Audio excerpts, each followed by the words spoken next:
నా మనసులోని మాట నీకెట్టా చెప్పాలంటూ మోమాటంతో నలుగుతూ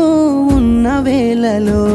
నీ సిగ్గు పాడుగాను సిన్నబోయి బోయి నేను చెప్పేసా దూరమైతామాని మనసులో మాట అమావాస్య సీకట్లోన సందమామలా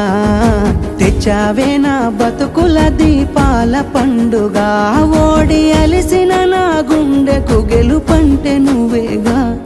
ఆ సంబూరాన్నే రాయబోతే పల్లవి మన సంతోషాలే రాసెనే చరణాలవి నీకు కన్నీళ్ళెందుకే ఓ పిల్ల పల్లవి ఈ లచ్చుమయ్య గుండెలు పిరున్నది